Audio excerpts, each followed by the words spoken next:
Hello, everyone. Welcome back to David Berry 75's channel. I'm your guest reader, Toni, and today we're going to get into chapter 3 of The Stellar Man by John Baines. And it is going to take a moment to bring up. And the title of the chapter is Dissection of Sapiens.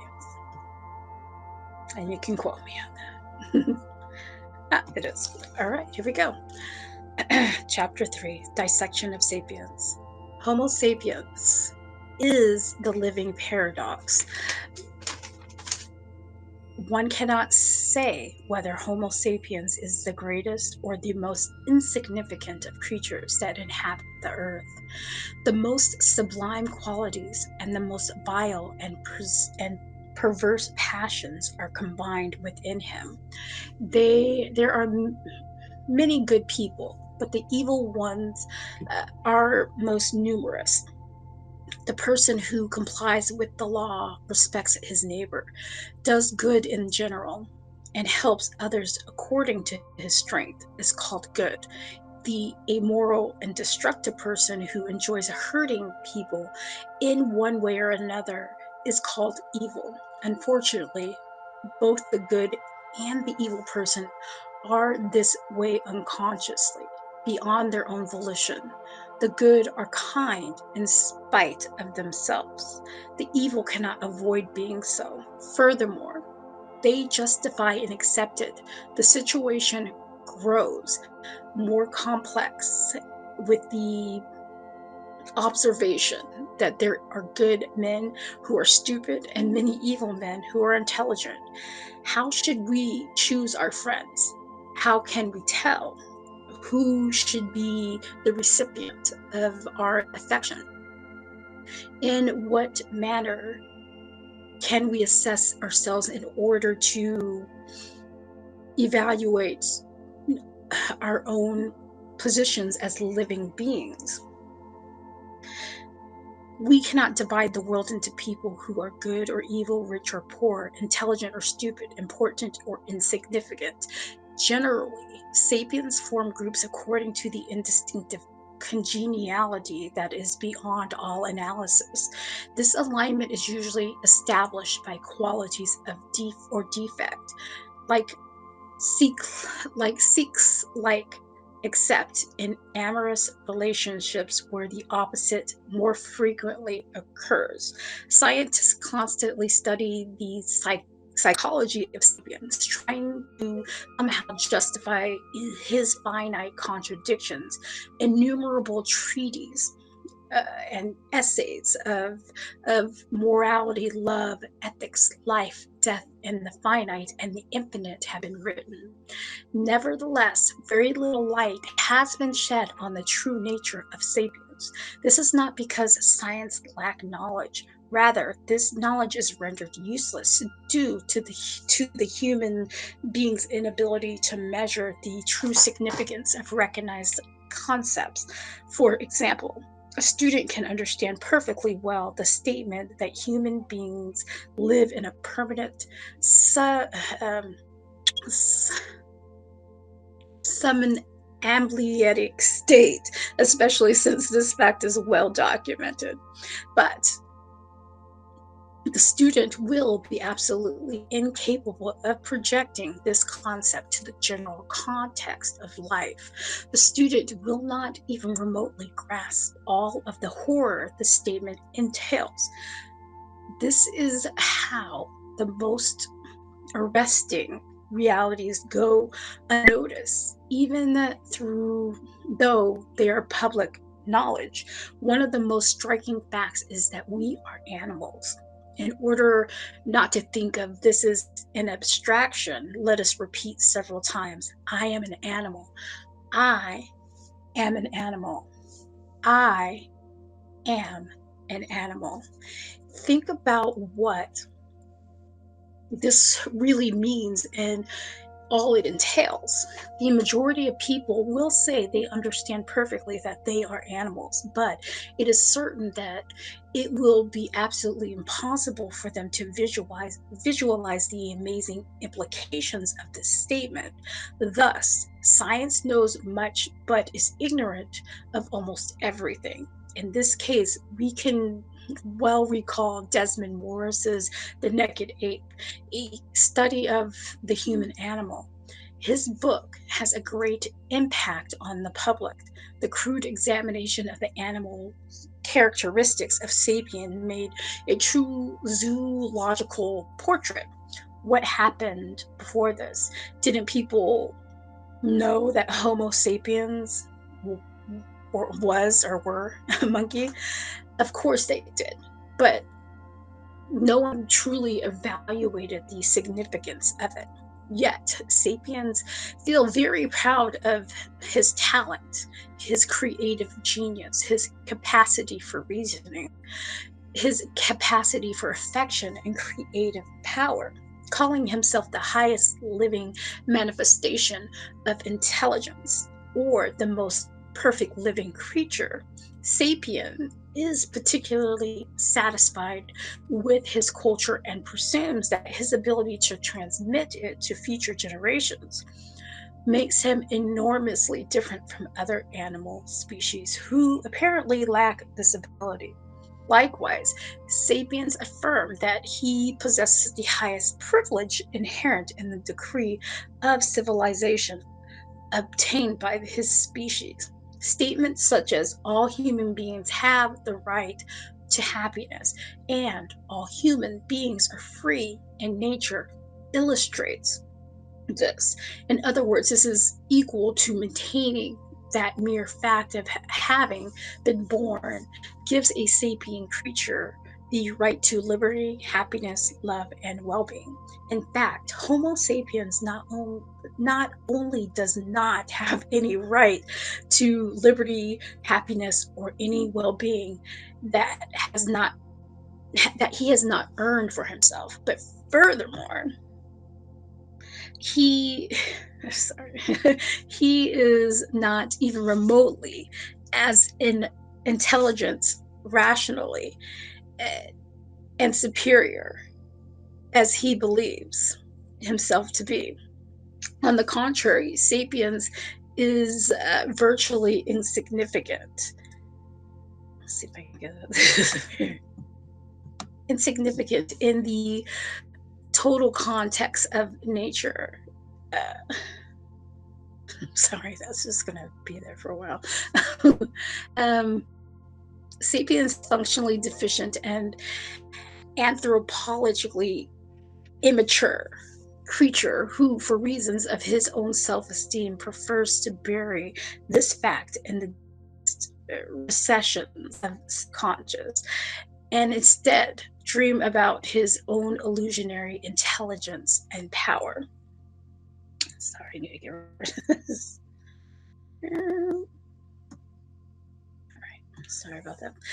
It would be absurd to think that in a world inhabited by rational, conscious, and intellectual beings, the latent danger of total destruction by a nuclear war could exist. The very fact that punitive law exists shows that people do not conduct themselves in a manner guided by reason, justice, tolerance, duty, and correct action.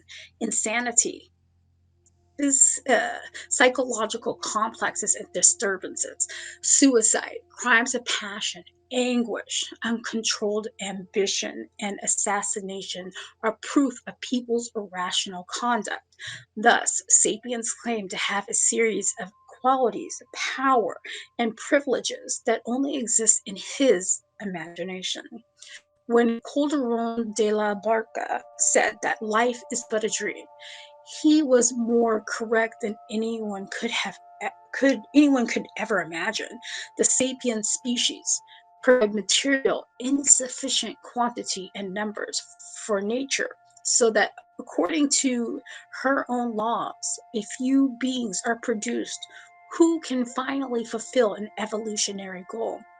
These few can truly reach a human condition and enjoy all the privileges this involves, such as liberty, happiness, well being, and love. The masses simply provide the raw material for this social experiment of nature and history. Nature is cold and has neither preference nor bias for anyone in particular. This is no reason for people to despise themselves wrongly, believing themselves to be an inferior creature. The fact is simply that Homo sapiens age in evolutionary terms is barely that of a child. In this condition, he cannot be ashamed of not acting like an adult. In fact, the relatively conscious behavior of the human being barely extends over a few thousand years. If we had to compare sapiens' age as a species that with that of an actual sapiens person, the conscious age of the species is barely 8 or 10 years old. It is hope that once sapiens come of age in cosmic time, not terrestrial time, he will attain a degree of maturity. uh, Humanity accepts as normal all individuals who biologically and psychological behavior adjust to collective rules. The one who separates himself from the norms is considered abnormal. However, we never question how close normal is to the optimum. It could be that normal is much nearer to deficiency or imperfection than it is to optimum. It is not possible, for example, that geniuses are not so extraordinarily intelligent, but the other way around, that the rest of humanity is extraordinarily stupid. We must accept the idea that this is perfectly possible since we lack markers or reference points to compare the human race with other races. Suppose that all the inhabitants of the planet were actually insane. How would we ever become aware of this? An individual can only become aware of this phenomena by virtue of a mystical experience, transcending his sapiens condition and elevating himself into a deeper state of deep consciousness and absolute awakeness. Under these conditions, his great mental clarity will make him understand that absolute and eternal truth is juxtaposition to small temporal and relative truth he habitually handles. During this period of elevated consciousness, a person can see that the normal human being is really abnormal, that he is, in a sense, a living creature deficiently created. He will observe sapiens as mental but not intellectual retarded, as irresponsible and behaving like a hypnotized person. This particular process of knowledge, which has been called revelation or illumination in some men who are saints, is later verified when the individual steps out of his state of superior consciousness and descends to an ordinary level and observes the behavior of people who prove and demonstrate in daily life the truth of knowledge the initiate required acquired. It will be argued that civilization and extraordinary advances of science prove that intelligence and capabilities of the human being. However, this argument is only a reflection of the fact that Homo sapiens holds his intelligence in high regard, considering it as the highest human manifestation. It can thus be understood that the actions and memory of great intellectuals are venerated, exceeded in power and prestige only by that of great millionaires. A genius will be long remembered in history, even if he was the inventor of lethal weapons. capable of destroying half of humanity. Hermeticism rejects the assertion that intelligence is the most valuable element of the human individual, and instead maintains that humanity's most precise and priceless element is consciousness, in the sense of being more aware, more awakened, more alert, judicious, and wiser. This faculty of consciousness, which most people lack, is only born in persons who, for a variety of reasons, have reached a higher than normal level of awakeness in life, who, in a certain sense, have awakened, liberating themselves from the some sub subanomalistic hypnosis which afflicts the masses. Homo sapiens is, in general, an integral programmed being at the cerebral, emotional, instinctive, and physical levels. What psychology calls personality can also be defined as an individual program. Each individual possesses an intricate and extensive cerebral program due to the effect of hereditary, education, culture, imitation, learning, conditioned reflexes, and so on.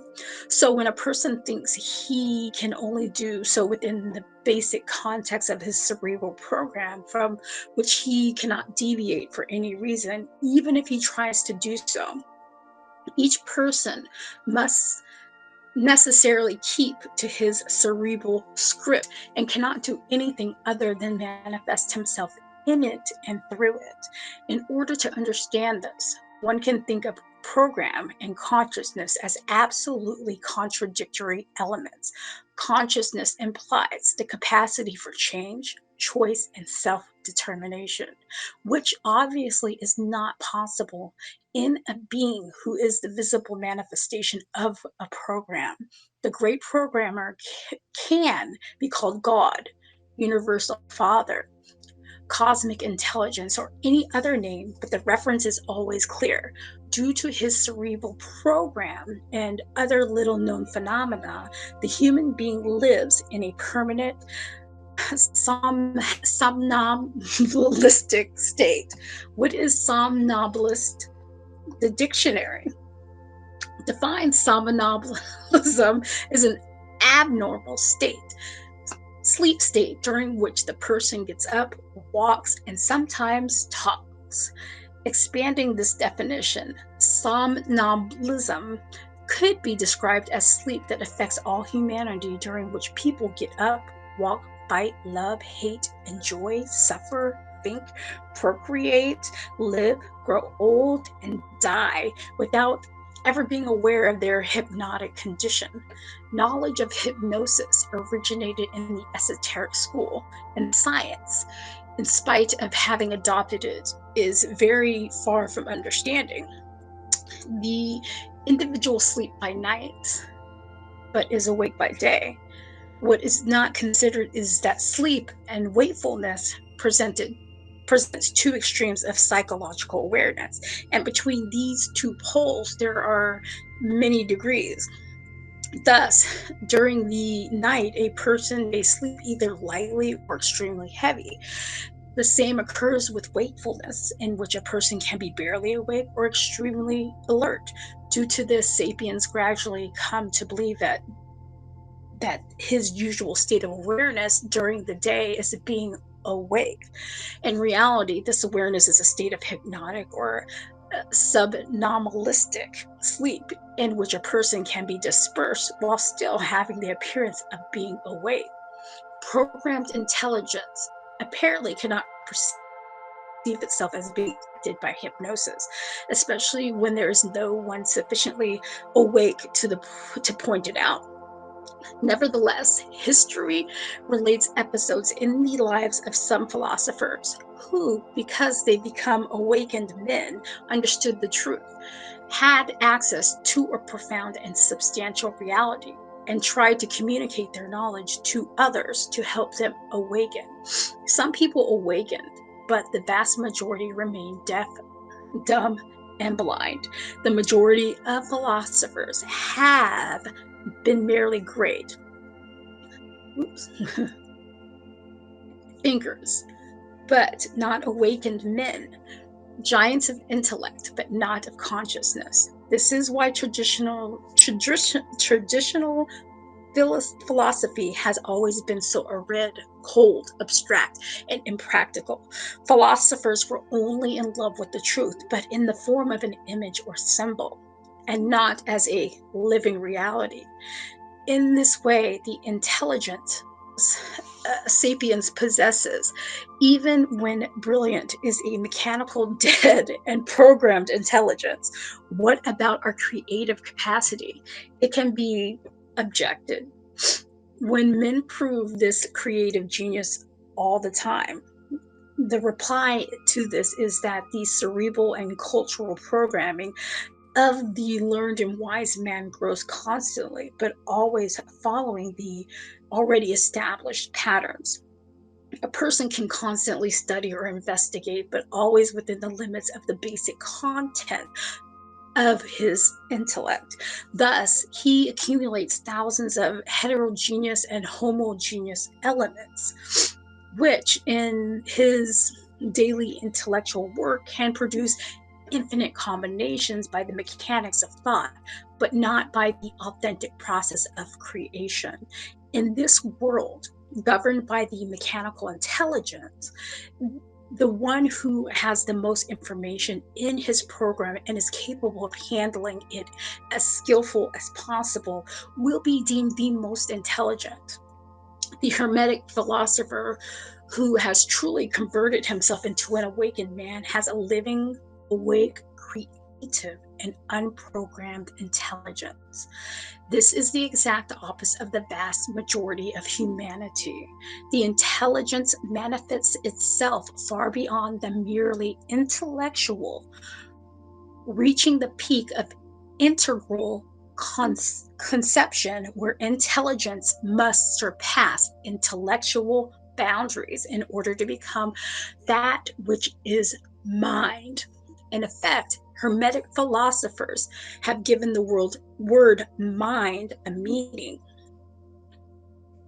It does not commonly have defining it as intelligence and consciousness born from apprenticeship in an intensified state of awakeness. The common man lacks mind and must resign himself to handle his limited intelligence and knowledge, which have been developed through some novelistic apprenticeship in a state of hypnosis or sleep.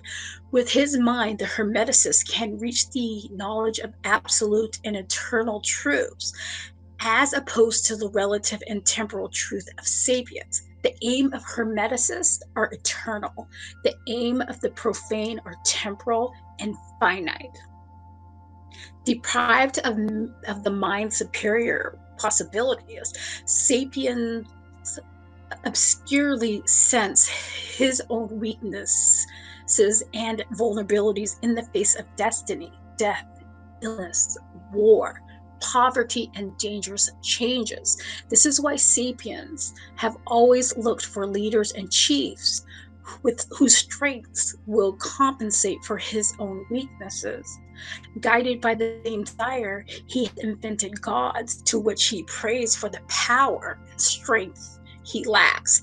The entire structure of our civilized world is based on the absolute weakness, cowardice, impotency, ignorance, and vulnerability of the human individual who constructs collective system of protection, support, and control to externally compensate for his internal weakness. Humans being prefabricated culture, morality, religious creeds, laws, and police systems to stop those who go against the common interest for that moment in history. They plan the program community life and the future of their children. Internally, however, the spiritual spark grows even weaker in the face of the progress, dehumanizing of a world which in truth was never human to begin with, but only animal intelligent. The world has glorified science and forgotten human nature.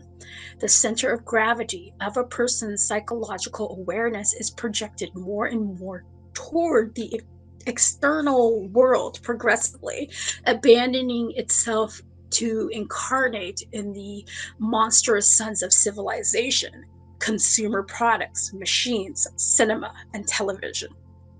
Advertising and the press are the two super monsters of our times, tools by which man is skillfully manipulated and converted into a perfect automation.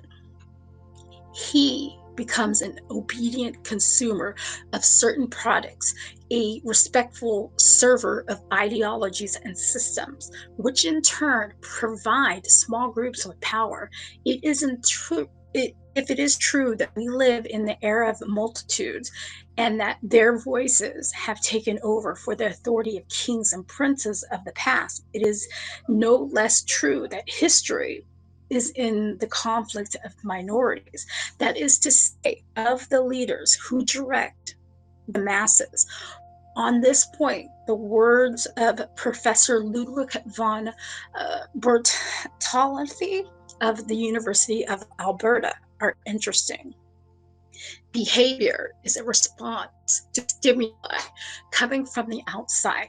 So far as it is not innate or instinctive, behavior is shaped by outside influences that have met the organism in the past.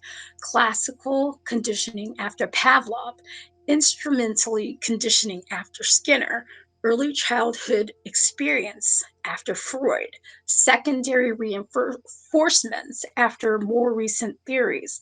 Hence, training, education, and human life in general are essentially responsive to outside conditions, beginning in early childhood with toilet training and other manipulations, whereby social acceptable behavior is gratified and undesirable behavior blocked. Continuing with education, which is best carried through according to Skinnerian principles of reinforcement of correct response, and by mean of teaching machines and ending in adult man in an affluent society that makes everybody happy, conditioning him in a strictly scientific manner by the mass media to be a perfect consumer. That is an automaton properly answering in the ways prescribed by the industrial, military, political establishment. Man as a machine that can be programmed, all those machines identical to automobiles coming off the assembly line, equilibrium of comfort as the ultimate value, behavior as a business transaction with minimal expenses and maximum gain. This is the perfect expression of the philosophy of commercial society. Stimulus, response, input, output, producer, consumer are all the same concepts, only expressed in different terms. Professor Bertalanffy continues, I don't care a lot, a jot, I'm guessing a lot, whether and to what extent professors A, B, or C have modified Watson, Hall, and Freud and have replaced their blunt statements by more qualified and sophisticated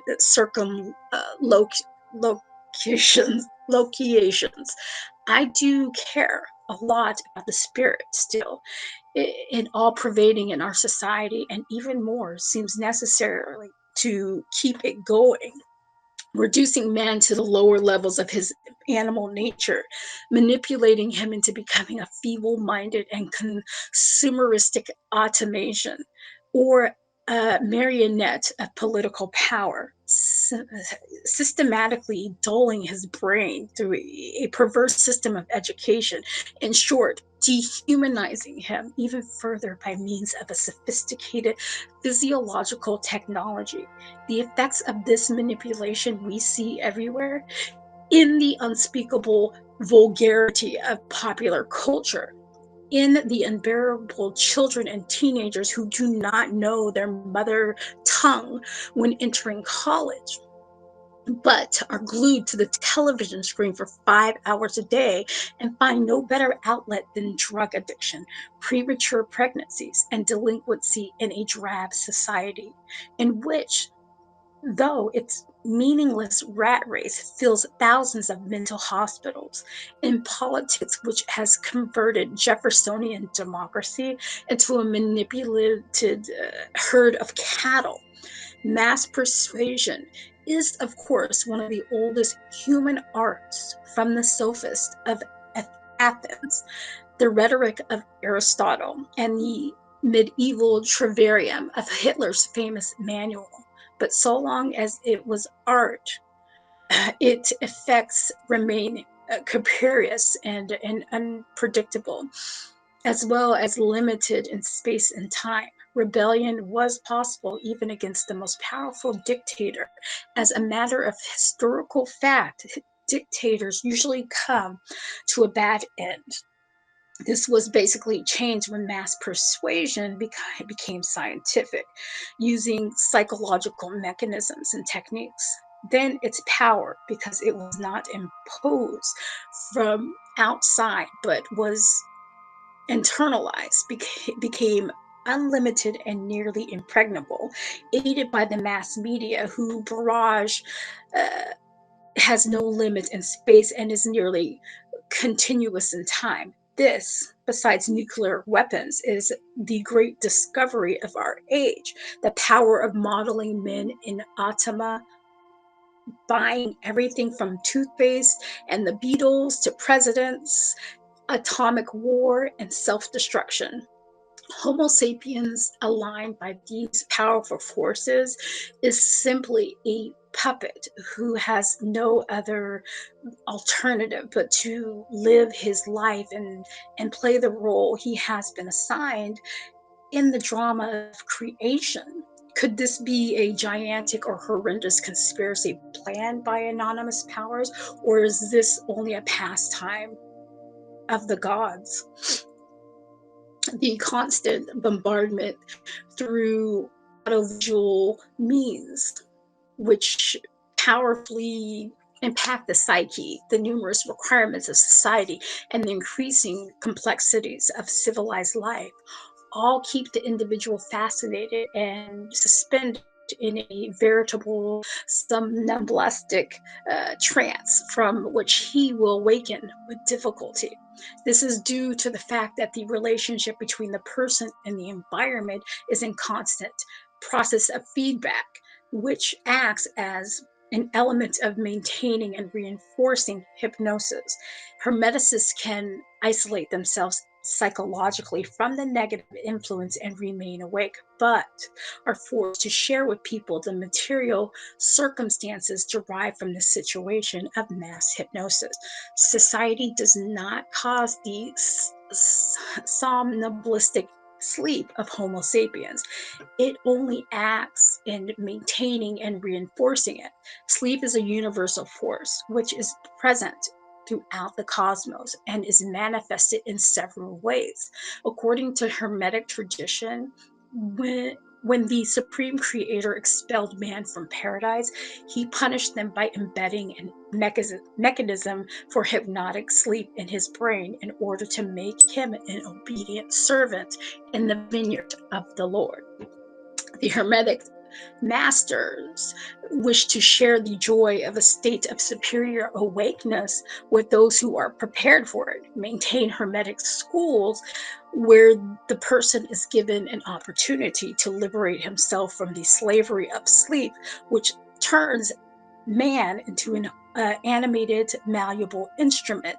The definition of a slave, according to Aristotle, the magician's fraternity invites everyone who has sufficient ability to accomplish the magic work to join their spiritual movement.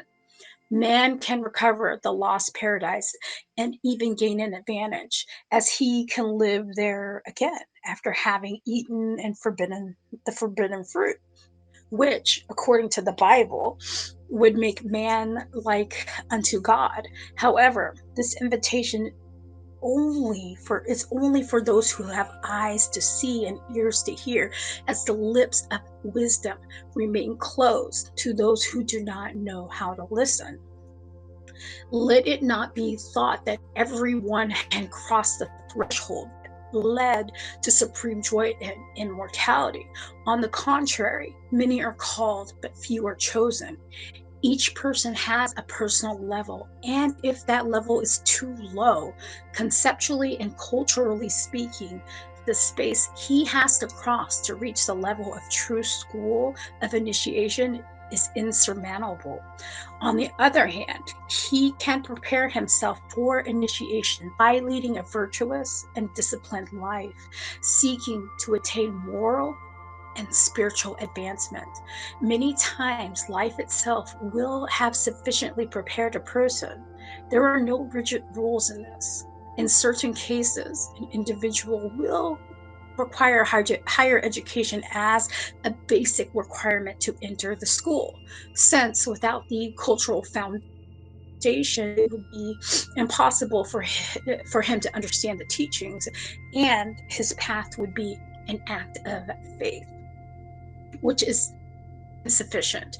In spite of the fact that Sapiens is intricately programmed and that this does indeed harm him, he also possesses the divine spark. And this single fact immediately gives him the greatest possibilities for redemption and ascent.